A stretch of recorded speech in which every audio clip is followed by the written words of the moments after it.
Okay. So this presentation is visible to everyone. Yes, ma'am.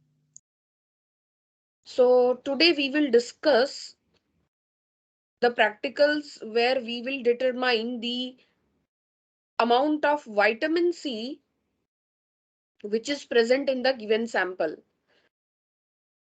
So here we will perform two practicals which are associated with vitamin C.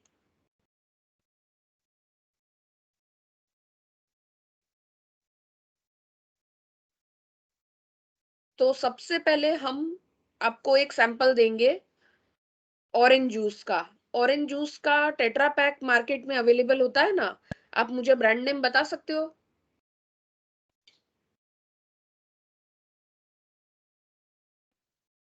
टॉपिकाना। Tropicana. Tropicana, paper boat करके आता है, ऐसे बहुत सारे brands available होते हैं और वो पैकेज्ड होता है। ठीक है, तो अभी उसके अंदर जो ऑरेंज जूस है वो हम क्यों पीते हैं ऑरेंज जूस?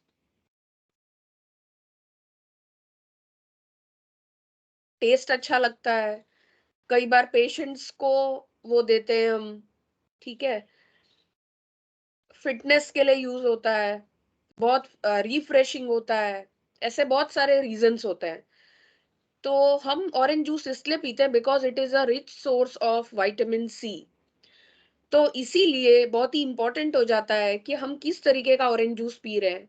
उसके अंदर विटामिन सी हम तो ऐसा सोच रहे हैं कि बहुत सारा प्रेजेंट है, वो रिच सोर्स है, लेकिन वो जूस अगर फ्रेश ना हो तो इसीलिए we want to determine vitamin C in orange juice.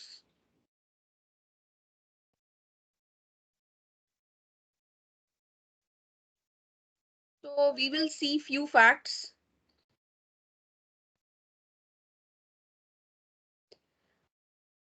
Vitamin C जो है उसके दो फॉर्म्स होते हैं, दो आइसोमेरिक फॉर्म में वो नेचर में मिलता है, लेकिन जो एक्टिव फॉर्म है that is L ascorbic acid. तो जो आप स्ट्रक्चर स्क्रीन पे देख रहे हो it is nothing but L ascorbic acid. तो इसके अंदर आप देख सकते हो कितने सारे ओ हैं, और 1 2 3 4 5 इतने सारे ओ एच भी है।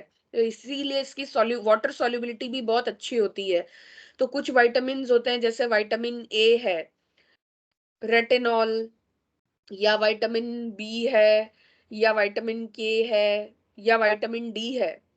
ये ए डी ई के ये ऑयल सॉल्युबल विटामिन है, इनका वाटर में सॉल्युबिलिटी नहीं होता है ज्यादा। तो अगर हम न्यूट्रास्यूटिकल पर्पस के लिए अगर हम ये कंज्यूम करते हैं और मान लो उसका अमाउंट बॉडी में ज्यादा हो जाता है, तो वो बाहर बॉडी से एलिमिनेट आउट कैसे होगा? ठीक है, आपने एडीएमई प्रोसेस पढ़ा होगा। ठीक है, तो एडीएमई प्रोसेस यानी एड्सॉर्प्शन, डिस्ट्रीब्यूशन, मेटाबॉलिज्म और एक्सक्रीशन। तो कोई भी मॉलिक्यूल जाता है तो वो 48 आवर्स के अंदर बॉडी से बाहर निकल जाना चाहिए, पर ये अगर सॉल्युबल नहीं है तो वो बॉडी से एलिमिनेट आउट नहीं हो पाएगा इजिली। तो अगर एलिमिनेट आउट नहीं होगा तो फिर वो टॉक्सिसिटी कॉज करेगा। लीवर में ज्यादा एक्यूमुलेट होता है क्योंकि लीवर का यही फंक्शन होता है, तो वहां पर लीवर टॉक्सिसिटी हमें हो सकती है। और स्पेशली अभी इस एनवायरनमेंट में सभी लोग सोचते हैं इम्यूनिटी अच्छी होनी चाहिए, तो अच्छी इम्यूनिटी के लिए विटामिन डी लोग बहुत कंज्यूम करते हैं। लेकिन विटामिन डी का लेवल हमको पता होना चाहिए कि क्या हमको डेफिशिएंसी है, हमारा लेवल कितना है, उसके अकॉर्डिंग उसको डोसेज डॉक्टर प्रिस्क्राइब करता है। तो अगर हम विदाउट प्रिस्क्रिप्शन लेते हैं और हमारे बॉडी में वो अमाउंट ज्यादा हो जाता है कंजम्पशन का, then it can cause toxicity. तो विटामिन की हाइपर विटामिनोसिस बोलते हैं जिसको, विटामिन टॉक्सिसिटी को। तो इसीलिए vitamin C is quite safe in terms of the other vitamins, क्योंकि ये वाटर सोल्यूबल है। अगर बॉडी में ज्यादा हो जाता है तो पानी के थ्रू ये, अगर हम बहुत सारा पानी लेते हैं कंज्यूम करते हैं तो वाटर के थ्रू ये यूरिनेट बाहर एक्सक्रीट आउट हो जाता है यूरिनरी मैकेनिज्म से। तो ये सेफ होता है और it is a naturally occurring antioxidant, ये कोई सिंथेटिक एंटीऑक्सीडेंट नहीं है, तो नेचुरल होता है, इसलिए बॉडी इसको बहुत ही इजिली एब्जॉर्ब भी करती है। विटामिन सी दो पार्ट्स में मिलता है, LAA and D ascorbic acid form में, और ये दोनों ही मॉलिक्यूल्स आइसोमर होते हैं, एक दूसरे के सिमिलर होते हैं, बट ये एक दूसरे में कन्वर्ट भी हो सकते हैं, ये इंटरचेंजेबल होते हैं। LAA means L ascorbic acid जो है, ये आपका बहुत ही केमिकली एक्टिव फॉर्म है। तो विटामिन सी का जो एक्टिव फॉर्म है, जो एक्चुअली एंटीऑक्सीडेंट एक्टिविटी देता है या अच्छा एंटीऑक्सीडेंट एक्टिविटी देता है, it is nothing but LAA।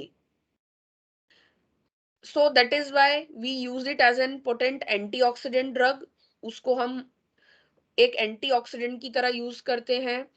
वो हमारे बॉडी में जितने भी फ्री रेडिकल्स होते हैं उनको वो रिड्यूस कर देता है। It is a very good reducing agent. तो स्किन, जो स्किन से रिलेटेड जो मेडिसिन होते हैं उस और जो एलिमेंट्स हमको होते हैं, डिसीजेस वगैरह होती है, तो उसके ट्रीटमेंट के लिए और हमारी एजिंग को स्टॉप करने के लिए, एजिंग स्पेशली कौन सी, जो फोटो एजिंग है, जो सनलाइट से हमको किसी भी तरीके का स्किन रिलेटेड इशू होता है, तो वो हम विटामिन सी यूज करके इजिली क्योर कर सकते हैं। विटामिन सी का जो स्टेबल मॉलिक्यूल है, एस्कॉर्बिट मॉलिक्यूल, वो स्टेबल है, बट जो LAA फॉर्म है वो अनस्टेबल होता है, क्योंकि वो एक बहुत अच्छा रिड्यूसिंग एजेंट है, और अगर वो लाइट के प्रेजेंस में हो तो वो तुरंत रिएक्ट करता है और खुद रिएक्ट हो जाता है, पर स्किन को बचाता है ऑक्सीडेंट से। तो स्किन को वो रिएक्टिव ऑक्सीजन स्पीशीज के अटैक से बचाता है। Vitamin C is water soluble, और वाटर सोल्यूबल इसलिए वाटर के साथ, जहां कहीं भी बॉडी में वाटर है, 70% वाटर अगर है, तो जहां भी सेल में वाटर का यूज होता है वहां सब जगह विटामिन सी अपना रोल प्ले करता है। Vitamin C protects the skin from oxidative stress. Oxidative stress reactive oxygen species की वजह से होती है। तो जो रिएक्टिव ऑक्सीजन होता है वो उसको तुरंत इलेक्ट्रॉन दे करके रिड्यूस कर देता है, ठीक है, और न्यूट्रल फ्री रेडिकल बना देता है, ठीक है, और खुद ऑक्सीडाइज हो जाता है। पर उसका जो खुद ऑक्सीडाइज फॉर्म होता है वो नॉन रिएक्टिव है। तो इसीलिए vitamin C is the safest antioxidant which is used to treat the skin related issues, and it prevents photoaging.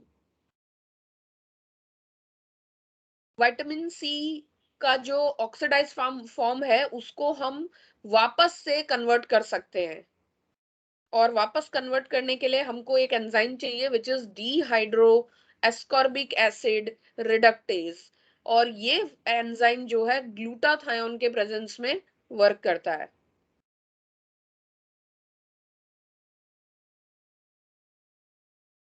So these were the few facts, these were the few you can say usage properties of the vitamin C। और इसीलिए जब हम vitamin C को nutraceutical purpose के लिए capsules में या dosage form में कन्वर्ट करते हैं, तो हमें ये पता होना चाहिए कि उसके अंदर विटामिन सी एक्चुअली कितना प्रेजेंट है। तो कई बार हम नेचुरल सोर्सेस भी प्रेफर करते हैं, तो नेचुरल सोर्स में ऑरेंज जूस है आपका, फिर रेड वाला गुआवा है, कीवी है, और भी बहुत सारे ऐसे फ्रूट्स हैं, लेमन है, उसके अंदर विटामिन सी काफी ज्यादा अमाउंट में प्रेजेंट होता है। तो इसीलिए हमने पहला सैंपल लिया है ऑरेंज जूस का। अब हमारे पास दो तरीके के डिटर्मिनेशन है। पहला जो डिटर्मिनेशन हम करेंगे अभी ऑरेंज जूस के सैंपल में, वो करेंगे हम एनबीएस के साथ टाइट्रेशन। एनबीएस का फुल फॉर्म है एन ब्रोमो सक्सिनिमाइड। यहाँ पर हमारा एन ब्रोमो सक्सिनिमाइड जो है, it will act as an oxidising agent, और एस्कॉर्बिक एसिड तो आपका अच्छा रिड्यूसिंग एजेंट होता ही है, तो दोनों के बीच में रिएक्शन होगा। एन ब्रोमोसक्सिनिमाइड आपका प्राइमरी और सेकेंडरी अल्कोहल को कन्वर्ट कर सकता है एल्डिहाइड और कीटोन में, क्योंकि वो बहुत अच्छा ऑक्सीडाइजिंग एजेंट है। ये ऑर्गेनिक में तो आप पढ़ ही चुके हो रिएक्शन ऑक्सीडेशन का. Now this is your N bromosuccinimide. Okay, हमें एस्कॉर्बिक एसिड के बारे में फैक्ट तो पता ही है. एस्कॉर्बिक एसिड बहुत ही अच्छा रिड्यूसिंग एजेंट है, लेकिन अगर वो बहुत टाइम तक एटमॉस्फेयर में खुला पड़ा रहेगा तो it is susceptible to oxidation. उसका एटमॉस्फेरिक कंडीशन में रिएक्शन हो सकता है, ऑक्सीडेशन हो जाता है ऑक्सीजन के प्रेजेंस में. तो इसलिए जब भी हमें ये टाइट्रेशन परफॉर्म करना होता है, उससे ठीक थोड़े ही टाइम पहले हम जो है ये जूस का सैंपल प्रिपेयर करते हैं. अगर इन केस हमें ये जूस का सैंपल बहुत टाइम पहले बनाना पड़े, तो हम चाहेंगे कि उसका ऑक्सीडेशन ना हो. तो ऑक्सीडेशन को मिनिमाइज करने के लिए हम इसके अंदर ऑक्सैलिक एसिड ऐड कर देते हैं. 1 gram of oxalic acid is added in per 100 ml of sample. So this is your L-ascorbic acid.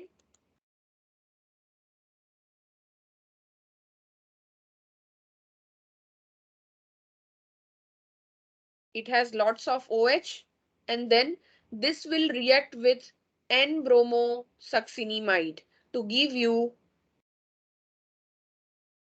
dihydroascorbic acid, succinimide, and hydrobromide. This is your L-dihydroxyascorbic acid, and this is succinimide, and this is hydrogen bromide. 3 इसके products होते हैं. Then juice के अंदर हम acetic acid भी डालते हैं juice को स्टेबलाइज करने के लिए, क्योंकि हमारा जो एस्कॉर्बिक एसिड है उसका ऑक्सीडेशन ना हो, इसलिए हमने उसके अंदर ऑलरेडी 1 gram ऑक्सैलिक एसिड तो ऐड किया है पर 100 ml में. लेकिन अब हम टाइट्रेशन करने वाले हैं, तो टाइट्रेशन करने के लिए हम इसमें और जो भी स्पीशीज रोल प्ले करेंगी उसके मैट्रिक्स में, वो अंदर रिएक्ट ना कर जाए एस्कॉर्बिक एसिड के लिए. तो मैट्रिक्स में इंटरफेरेंस ना हो, इसलिए हम स्टेबलाइजिंग के लिए एसिटिक एसिड को ऐड करते हैं. एसिटिक एसिड जो और अनदर स्पीशीज प्रेजेंट है प्रोटीन की या और भी कोई चीजें मैट्रिक्स के अंदर, तो उसको प्रेसिपिटेट आउट होने से रोकता है, और आपका जो एक्सट्रैक्ट होता है वो क्लियर रहता है. क्योंकि प्रेसिपिटेट आउट हो जाएगा तो आपको एंड पॉइंट क्लियर नहीं दिखेगा. अब हम जो जूस है उसके अंदर एस्कॉर्बिक एसिड प्रेजेंट है, और उसके अंदर हम डाल रहे हैं, उसको हम टाइट्रेट कर रहे हैं एन ब्रोमोसक्सिनिमाइड से, जो कि बहुत ही अच्छा ऑक्सीडाइजिंग एजेंट है. तो वो एस्कॉर्बिक एसिड को ऑक्सीडाइज करेगा. तो ऑक्सीडाइज करेगा तो एक पॉइंट ऐसा आएगा कि जब एन ब्रोमोसक्सिनामाइड का अमाउंट ज्यादा हो जाएगा सोल्यूशन में, चाहे एक ही ड्रॉप ज्यादा हो, ठीक है, और अब अंदर सोल्यूशन में बिल्कुल भी जूस के अंदर ascorbic acid is not remaining, तो वो जो एक ड्रॉप हमने डाला इट इज इन एक्सेस.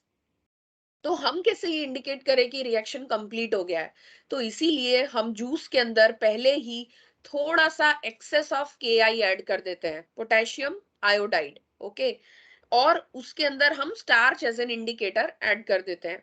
अब जैसे ही आपका 1 ड्रॉप एक्सेस हो जाएगा एन ब्रोमोसक्सिनिमाइड का, तो वो एक्सेस वाला जो एन ब्रोमोसक्सिनिमाइड है वो पहले तो पूरे एस्कॉर्बिक एसिड कंटेंट को ऑक्सीडाइज कर देगा, और फिर भी अब अंदर बिल्कुल भी एस्कॉर्बिक एसिड बचा नहीं है, तो जो एक्सेस एनबीएस है वो आयोडाइड के साथ रिएक्ट करेगा, और आयोडीन आपका लिबरेट हो जाएगा, इसको भी ऑक्सीडाइज करने लगेगा पोटेशियम आयोडाइड को.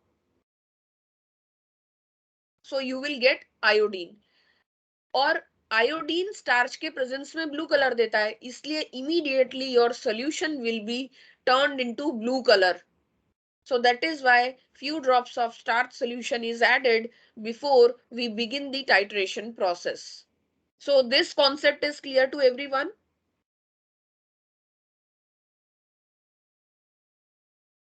Ma'am, Yes. can we add oxalic acid in uh, instead of acetic acid? Oxalic acid भी ऐड करना है, एसिटिक एसिड भी ऐड करना है। ऑक्जेलिक एसिड का रोल जो है वो एटमॉस्फेरिक ऑक्सीडेशन से बचाना है, और एसिटिक एसिड का रोल स्टेबिलिटी देना है, स्टेबलाइज करना है, ताकि मान लो आपका जो कंटेनर है उसके अंदर आप जो टेट्रा पैक लाते हो ना, उसके अंदर अगर हम सिर्फ जूस रखें तो वो कई महीने तक नहीं चलेगा, तो कई महीने तक वो खराब ना हो, इसलिए उसके अंदर हम स्टेबलाइजिंग एजेंट डालते हैं। उसका कुछ कुछ नंबर होता है, वो आप टेट्रा पैक के ऊपर देखना। तो कई बार उसके अंदर ऐसे भी एजेंट्स एडेड होते हैं जो वो टाइट्रेशन के दौरान इंटरैक्ट कर सकते हैं आपकी स्पीशीज के साथ, और वो रिएक्ट कर सकते हैं, तो आपको एंड पॉइंट नहीं मिलेगा। क्योंकि अगर प्रेसिपिटेशन पहले ही हो गया, एंड पॉइंट के आने से पहले ही, तो आप क्लियर कट ऑब्जर्व नहीं कर पाओगे एंड पॉइंट। तो ऐसा ना हो, आपका सॉल्यूशन क्लियर रहे, आपका सैंपल स्टेबल रहे, इसलिए हम इसके अंदर एसिटिक एसिड ऐड करते हैं। Is it clear? Yes ma'am. Okay, तो दोनों ही चीजें ऐड करेंगे, ऐसा नहीं है कि ऑक्जेलिक एसिड ऐड किया तो एसिटिक नहीं करेंगे, एसिटिक ऐड किया तो ऑक्जेलिक नहीं करेंगे। दोनों का रोल अलग अलग है। और आपको ऐसा लग रहा होगा कि मतलब ये पता कैसे चला, तो इसका एक रिसर्च पेपर है। हम सेम एक्सपेरिमेंट को रिपीट करते हैं, ऑक्जेलिक एसिड लेके, एसिटिक एसिड लेके। ये हिट एंड ट्रायल बेसिस पर मतलब ये पूरा एक्सपेरिमेंट डिजाइन होता है। तब हम ये कंक्लूड करते हैं कि ऑक्जेलिक भी ऐड करना है, एसिटिक भी ऐड करना है। So when the point at which your solution will be turned blue, that point is the end point. End point मतलब इक्विवेलेंस पॉइंट नहीं, एंड पॉइंट, क्योंकि वहां पर आपका एक ड्रॉप एक्सेस हो गया है। Okay, so that point is your and point.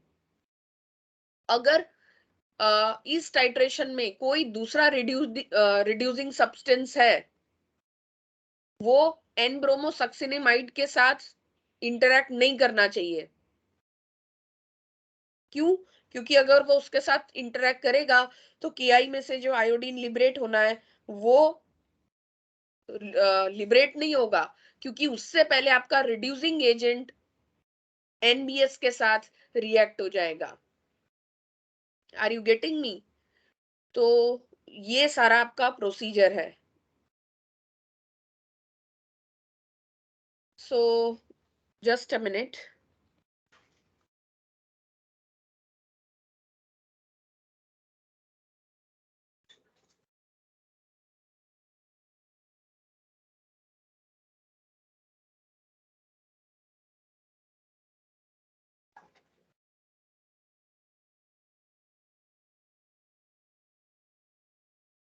Okay, this journal is visible to everyone. Yes ma'am. आपको अभी मैंने जो बताया पीपीटी में, वो समझ आ गया आपको?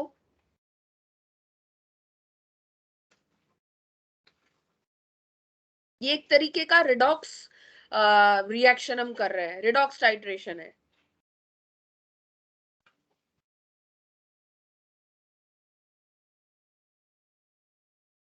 लेकिन रिडॉक्स में भी बाद में आपका क्या हो रहा है, केआई इंक्लूड हो जा रहा है।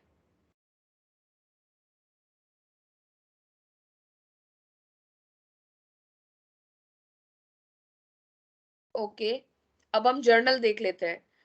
तो aim is given, determination of vitamin C in orange juice. Vitamin C is present in edible in orange juice in the form of L-ascorbic acid. It can be determined by titrating it with oxidizing agent जैसे कि N-bromosuccinimide NBS। L-ascorbic acid जो है it will react with NBS to give you L-dehydroascorbic acid and succinimide with the formation of hydrogen bromide. Now after the end point, जैसे आपको end point आता है, it means slight excess of NBS is oxidizing Ki to iodine. Iodide आपका iodine में क्या हो जा रहा है, oxidize. So this reacts with the starch to give blue color, क्योंकि iodine के presence में starch अगर होता है तो वो blue color देता है। तो आपको यहाँ पे ये भी पूछ सकते हैं कि रेडॉक्स किस टाइप का टाइट्रेशन है, और आयोडोमेट्री है कि आयोडीमेट्री है, requirements. So we need here burette, beaker, pipette, orange juice, weighing machine, NBS and 10% KI. अब आता है आपका सॉल्यूशन प्रिपरेशन. ठीक है, तो सॉल्यूशन हम प्रिपेयर कर रहे हैं 0.001 नॉर्मल NBS. तो कैलकुलेशन हमने इसके लिए किया हुआ है, late me show you. Yes, सबसे पहले कैलकुलेशन करते हैं. तो उसका मोलिकुलर वेट कितना है, तो 1000 ml 1 नॉर्मल बनाना है, तो उसके लिए 177.98 ग्राम्स चाहिए, राइट. तो 1 लीटर बनाना है लेकिन 0.001 नॉर्मल, तो कितना ग्राम्स चाहिए. So unitary method 1000 multiplied by 0.001 multiplied by the molecular weight divided by 1000 will give you this actual amount. So it is 0.17798 of grams. ठीक है, तो we will go back to the sample preparation. So that is why we will weigh 0.17798 grams of NBS and it is dissolved in 1 liter of solution and it is prepared in distilled water. अब NBS तो बन गया, पर क्या हमने NBS 0.001 normal का बनाया है, तो अब हमको क्या करना पड़ेगा, स्टैंडर्डाइजेशन. तो स्टैंडर्डाइजेशन करने के लिए सेम नॉर्मेलिटी का हमको बनाना पड़ेगा ascorbic acid, right. Ascorbic acid से हम स्टैंडर्डाइज करेंगे, it is the primary standard here. So this is the preparation for ascorbic acid. तो 1000 ml 1 normal ascorbic acid का molecular weight है 176.12 ग्राम. तो 1000 ml 0.001 नॉर्मल के लिए कितना, द सिमिलर यूनिटरी मेथड, तो 0.17612 ग्राम्स, राइट. सो अगेन हम वे कर लेंगे 0.17612 grams of ascorbic acid, or ascorbic acid is susceptible to atmospheric oxidation.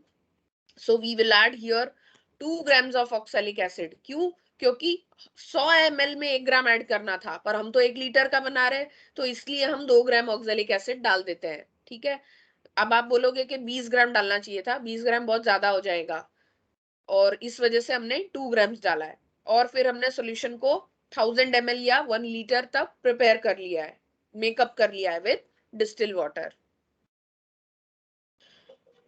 Note is given, oxalic acid is added to prevent the aerial oxidation. ठीक है, now how you will standardize the NBS.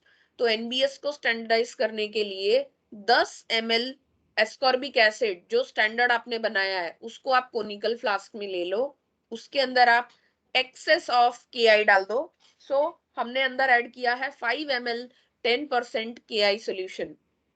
उसके अंदर हमने डाला है 2 ml 10% acetic acid to stabilize the sample solution, a standard ascorbic acid solution. ठीक है, फिर उसके अंदर हम थोड़ा सा स्टार्च इंडिकेटर डालते हैं, से 1 ml, और फिर इसको हम 30 ml वाटर से डाइल्यूट कर देते हैं. वाटर रहेगा तो हम टाइट्रेशन करने वाले एनबीएस से, तो सॉल्वेंट रहेगा तो रिएक्शन इजिली होगी और एंड पॉइंट आपको इजिली मिल जाएगा. So now we will titrate this solution with NBS till blue colour is appear. So let me show you the reading. Okay, so 10 ml NBS is required for standardizing ascorbic acid. यानी 10 ml ascorbic acid को हमने neutralise किया, तो जो blue colour आया तब तक हमने कितना NBS कंज्यूम किया, तो N1V1 for NBS is equals to N2V2 of ascorbic acid. This is chemical comparison. Okay, so N1 हमें फाइंड आउट करना है, चेक करना है वॉल्यूम कितना लिया, कितनी रीडिंग आई जब ब्लू कलर आया 10 ml is equals to कितना नॉर्मल आपका ascorbic acid है 0.001 मल्टीप्लाइड बाय वॉल्यूम कितना लिया 10 ml. So N1 is equals to 0.001 normal of NBS is prepared. तो यहाँ पर आपका NBS का स्टैंडर्डाइजेशन कंप्लीट हो जाता है. Now procedure for sample preparation. तो 150 ml ऑरेंज जूस हमने टेट्रा पैक में से ले लिया है. ठीक है, या जो भी बाहर जूस सेंटर होते हैं वहां से भी हम ला सकते हैं, और उसके अंदर हमने 1 ग्राम ऑक्सैलिक एसिड ऐड किया है। तो आप इस तरीके से भी कर सकते हो, और अदरवाइज, अच्छा ये तो हमारा सैंपल प्रिपरेशन था, स्टैंडर्ड प्रिपरेशन था। ओके, उसके बाद we will filter our solution in a clean beaker, ताकि उसके अंदर किसी भी तरीके का कोई पार्टिकल ना रह जाए। Now we will start our titration. तो हम उसमें से 5 ml अपना सैंपल लेंगे कोनिकल फ्लास्क में, 5 ml KI डालेंगे 10%, 2 ml एसिटिक एसिड रहेगा 10%, 1 ml स्टार्च इंडिकेटर, उसको हम 30 ml वाटर से डाइल्यूट करेंगे, डिस्टिल वाटर से, and then we will titrate it with the titrant which is N-bromosuccinimide। कब तक? जब तक ब्लू कलर ना आ जाए। ओके, नाउ सपोज 25.5 ml आपने NBS डाल दिया और उसके बाद ब्लू कलर आ गया, ठीक है। अब प्रॉब्लम ये है कि मैं आपको यहाँ पे ये नहीं, स्किल्स नहीं बता सकती कि कैसे टाइट्रेट करते हैं, कैसे होल्ड करना है, ठीक है, कंकरेंट रीडिंग का इंपॉर्टेंस क्या है, वो सारी चीजें लैब में होती, बट कोई बात नहीं। What is important, that concept should be clear. Okay, तो वही हम यहाँ देख लेते हैं।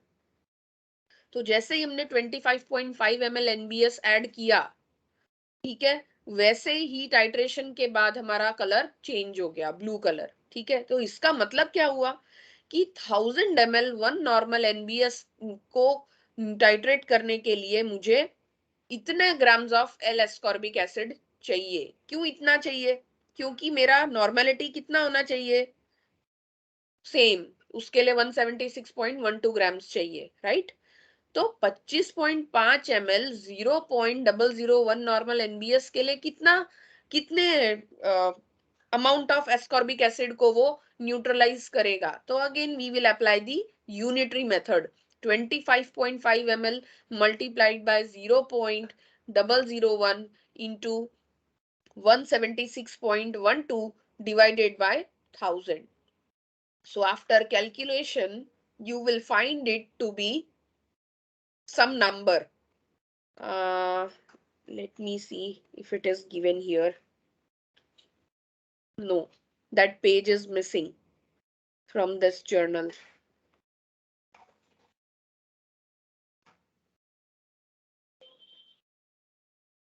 Anyways, कोई बात नहीं। ये आपका कितने में आया? ये जो आपका कुछ ग्राम्स आप फाइंड आउट करोगे, तो ये कितने में आया? तो कितना सैंपल आपने लिया था एस्कॉर्बिक एसिड? 5 ml सैंपल के अंदर आपको कुछ भी ग्राम्स जो भी आता है आंसर इसको सॉल्व करके, उतना grams of L ascorbic acid present है, राइट। तो 5 ml में हुआ, तो 100 ml में कितना है? क्यों 100 में निकालना है? So that we can report it in terms of, there should be more clarity, milligram per ml में कितना है, ठीक है। So it is 90.77 milligrams in 100 ml। 5 ml आपने यहाँ लिया, देखो मैं आपको दिखाती हूँ, it is given, yes, take 5 ml of given sample. तो 5 ml में आपका जो भी अमाउंट आता है दैट इज फॉर 5 ml। तो 100 में कितना है, मतलब क्यों 100 ले रहे हैं? क्योंकि छोटे से छोटा पैक भी आएगा तो 100 ml का आएगा। तो एक यूजर को आइडिया रहे कि एक पैक मैंने पिया तो इसके अंदर कितना ग्राम्स ऑफ एस्कॉर्बिक एसिड मैंने कंज्यूम किया। Okay, so this is the first type of determination of ascorbic acid in juice. This is clear to everyone?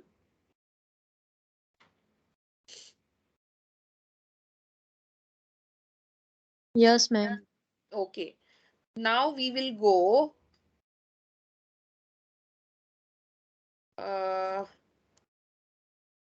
one second towards the other practical.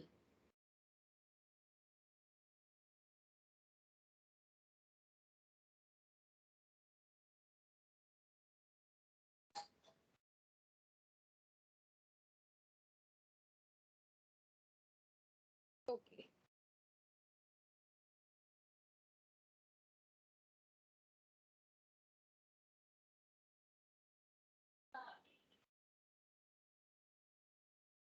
So my screen is visible. All of you can see this presentation. Yes, ma'am. Okay. अब same determination हम करने जा रहे हैं ascorbic acid का vitamin C की tablet में।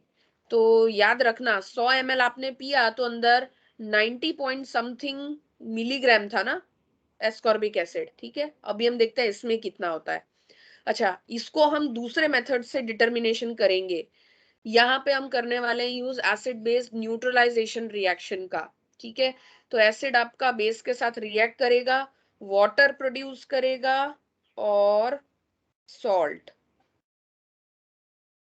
Okay, so what will happen, this proton from the acid, it will react with this hydroxide from the base to form this water and salt. Okay, salt कब बनेगा, जब base में से आपका cation और acid में से आपका अनायन वो कंबाइन होंगे तो सॉल्ट फॉर्म होगा। अब सॉल्ट की क्या सॉल्युबिलिटी है उसके अकॉर्डिंगली रिएक्शन होगा ऐसा जरूरी नहीं है। ओके, एसिड बेस टाइट्रेशन तो होगा।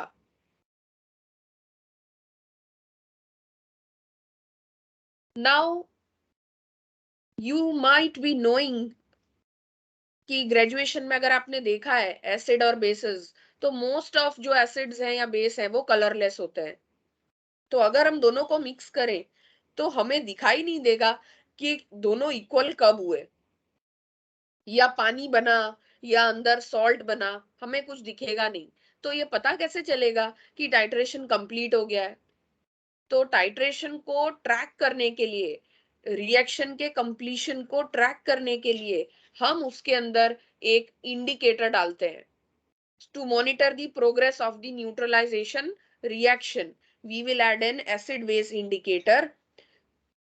So any agent or any chemical which is added to monitor the progress of the neutralization reaction, then it is known as an acid base indicator. How does it work? So it works by changing the color of the solution.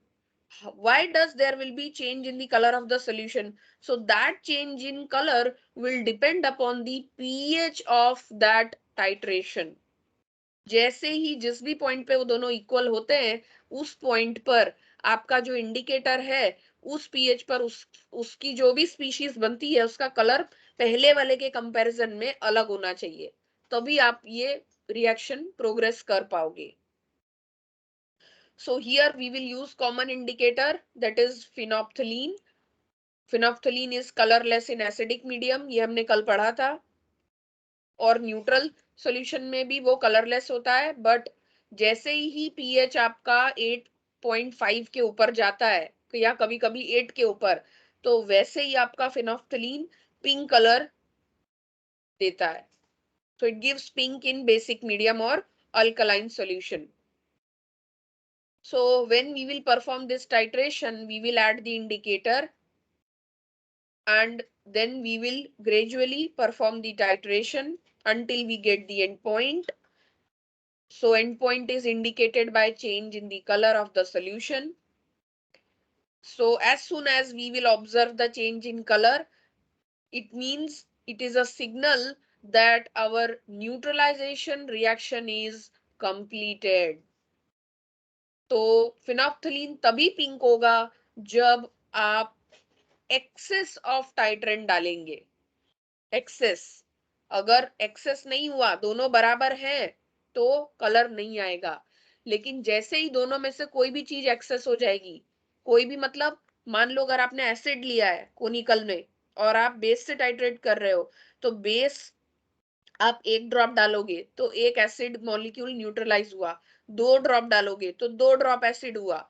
ऐसे करके आप तब तक titration करोगे जब तक आपके सारे एसिड के ड्रॉप्स न्यूट्रलाइज ना हो जाए। एक पॉइंट के बाद जब आप 1 ड्रॉप और डालोगे रिएक्शन कंप्लीट होने के बाद, तो क्या होगा, that drop will be excess. तो वो बेस जो एक्सेस है उसकी वजह से पीएच सडन एसिड एल्कलाइन हो जाएगा, बेसिक। तो बेसिक होगा वैसे ही आपका फिनोफ्थलीन कलर चेंज कर देगा। So you have to imagine, okay. Now there is one important note that if appropriate indicator has been chosen, the endpoint of the titration will occur when the reaction is complete or when your acid base are stoichiometrically equivalent. यानी ये कुछ नहीं, ये बता रहा है कि हम यहाँ पर केमिकल कंपैरिजन करेंगे. Moles of acid is equals to mole of base आपको तभी पता चलेगा अगर आपने एप्रोप्रिएट इंडिकेटर ऐड किया है, नहीं तो नहीं पता चलेगा क्योंकि दोनों तो कलरलेस होते हैं. So this is your ascorbic acid. It will react with sodium hydroxide. क्योंकि एसिड है तो इसको हम बेस से टाइट्रेट करेंगे और हमने यहाँ पे फिनोप्थलीन ऐड किया. ठीक है, दिस इज योर फिनोप्थलीन और आप टाइट्रेशन कर रहे हो. ठीक है, तो टाइट्रेशन करोगे तो वाटर बनेगा, एक तो H प्लस एसिड में से आएगा, OH माइनस बेस में से आएगा. लेकिन साथ में और क्या होगा, बेस जो है कैटाइन भी देगा और एसिड जो है आपका अनायन देगा, ascorbate. Okay, so you will get this salt, sodium ascorbate, and it will be in dissolved form. Why? Because vitamin C is water soluble, so ultimately you are going to get a sodium salt of ascorbic acid, that is nothing but sodium ascorbate. यहां तक clear है आपको?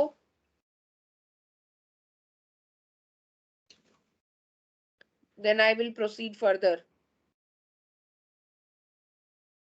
Yes, ma'am. Okay, ठीक है, तो ये PPT तो यहाँ पे खत्म होती है.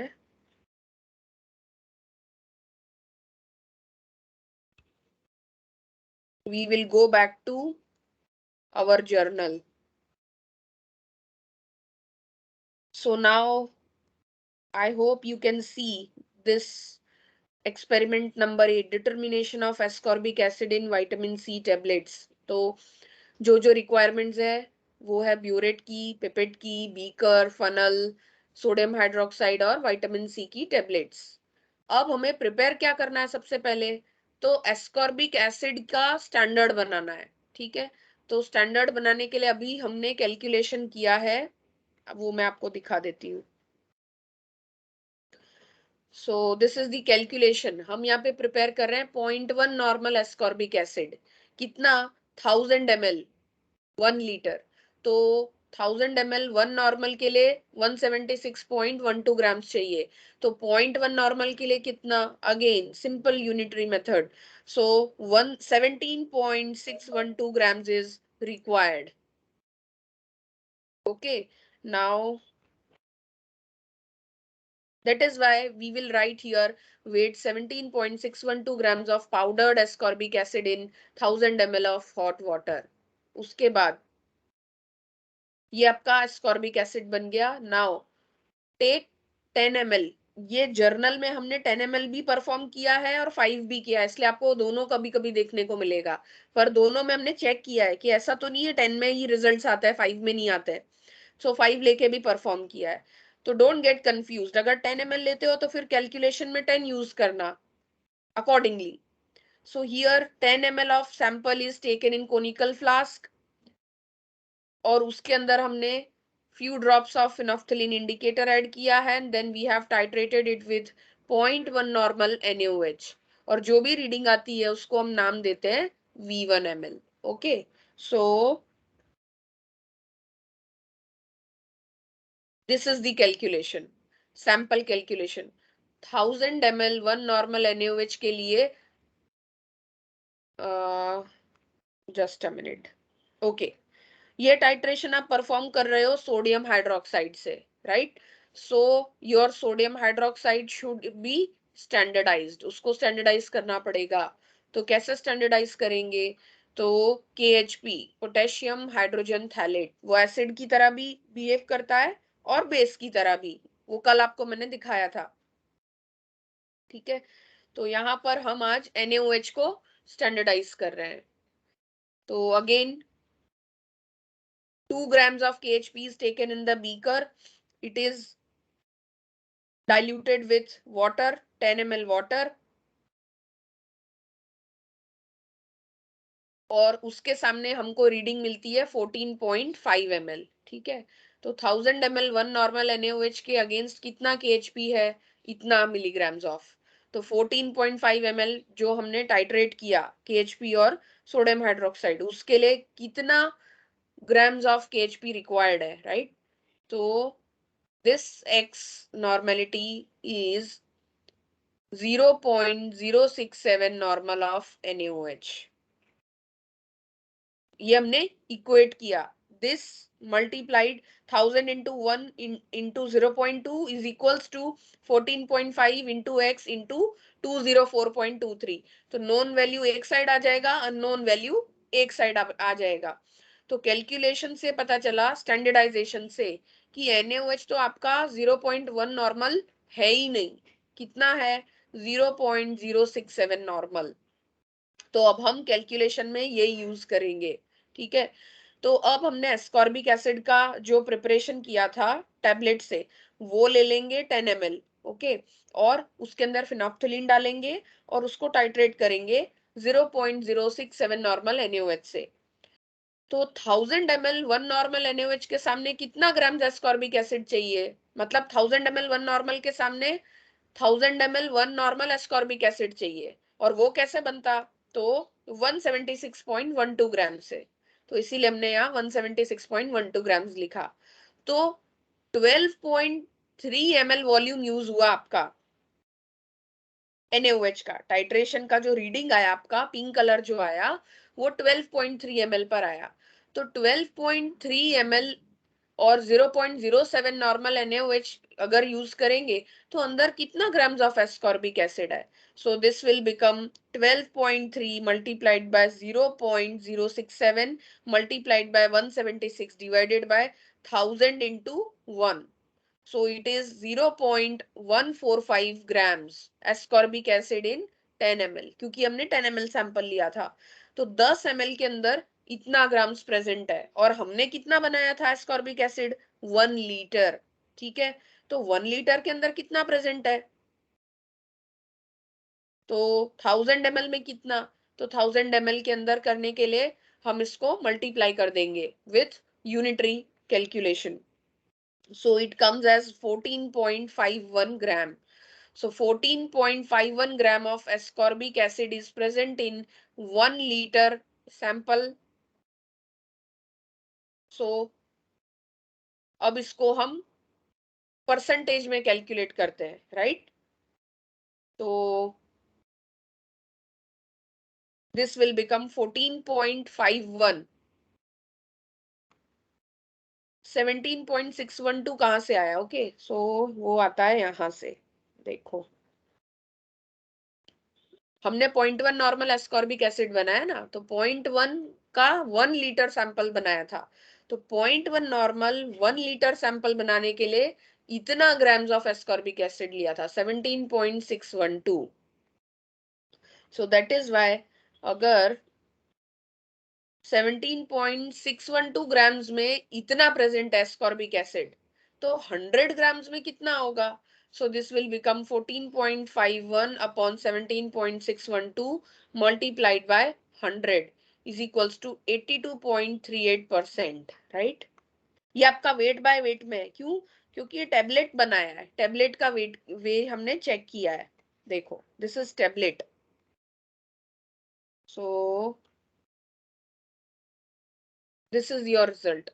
The percentage of ascorbic acid in the given tablet is 82.38%. ये आपको ऐसे रिपोर्ट करना है। So this is your second practical of ascorbic acid determination in tablet. It is based upon acid-base neutralization titration. This is a simple type of titration. The last practical is your determination of acetic acid in vinegar. Okay. Acetic acid का हमको vinegar में पता लगाना है। So what is acetic acid?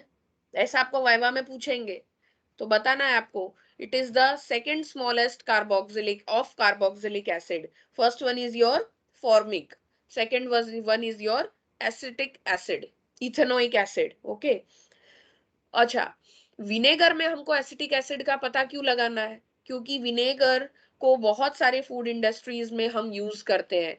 उसको हम as आपको पता है एसिटिक एसिड को हम स्टेबलाइजिंग एजेंट की तरीके से यूज करते हैं, पिकल में यूज करते हैं, चाइनीज फूड में यूज करते हैं, बहुत सारे सॉसेजेस में यूज होता है। तो बहुत हाई कंजम्पशन है इसका, विनेगर का। तो विनेगर के अंदर आइडली 4 to 6% एसिटिक एसिड होना चाहिए, या ज्यादा गए तो आप 8% तक, ठीक है, उससे ज्यादा नहीं होना चाहिए।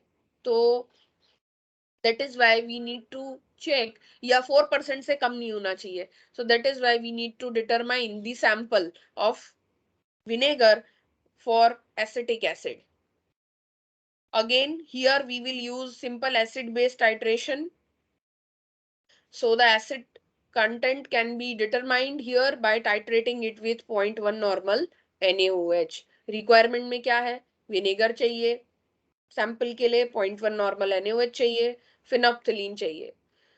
सबसे पहले 5 ml आप सैंपल लेंगे विनेगर का कोनिकल फ्लास्क में, उसमें आप इंडिकेटर ऐड करेंगे, 2-3 drops of phenolphthalein indicator is added, and then we will titrate it against 0.1 normal NaOH.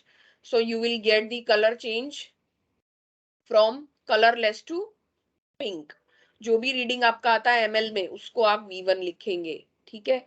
और आपका जो सोडियम हाइड्रोक्साइड है वो आपका स्टैंडर्डाइज्ड होना चाहिए, तो वो आप देख सकते हो 1000 ml 1 नॉर्मल के लिए इतना ग्राम्स ऑफ KHP रिक्वायर्ड है, 204.23।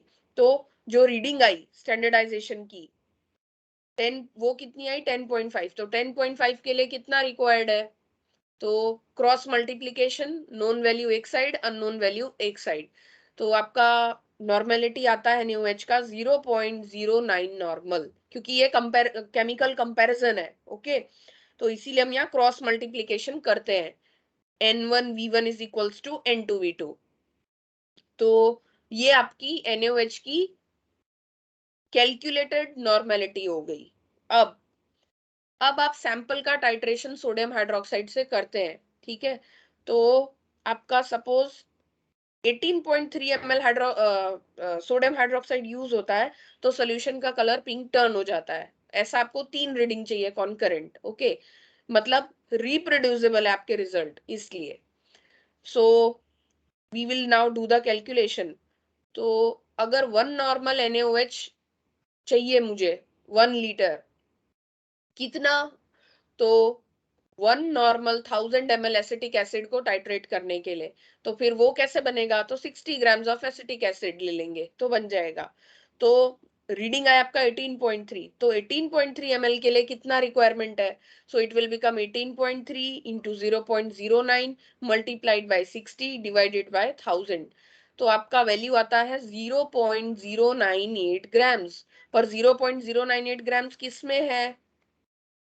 तो 5 ml में है, क्योंकि 5 ml आपने सैंपल लिया है टाइट्रेशन के लिए। तो 5 ml के अंदर आपका 0.098 grams of acetic acid present है। तो 100 ml में कितना होगा? तो 100 ml के लिए हम करेंगे 100 multiplied by 0.098 divided by 5। So this will be reported in terms of percentage. So it is 1.97 percentage, उसको हम यहाँ लिख देते हैं 1.97। तो अभी आप मुझे बोलोगे कि अभी तो आपने कहा कि विनेगर के अंदर एसिटिक एसिड 4 to 6 या 5 to 8% होना चाहिए, पर यहाँ तो आपका आंसर आ रहा है 1.97। तो 1.97 इसलिए आ रहा है क्योंकि लैब के अंदर हम एक सैंपल कई सालों तक यूज करते हैं, तो रखे रखे भी वो जो सैंपल है वो डिटेरियोरेट हो जाता है। So that is why here you can see that here only 1.97% of acetic acid is remaining in the vinegar sample. And this practical is also based on simple acid base neutralization titration.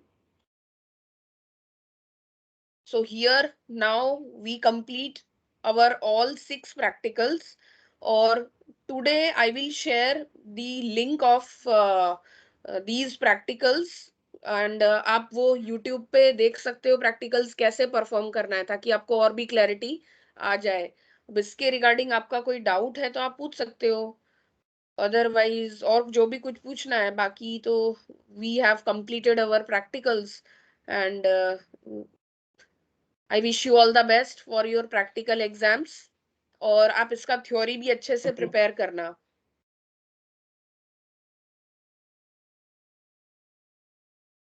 Thank you ma'am. Okay.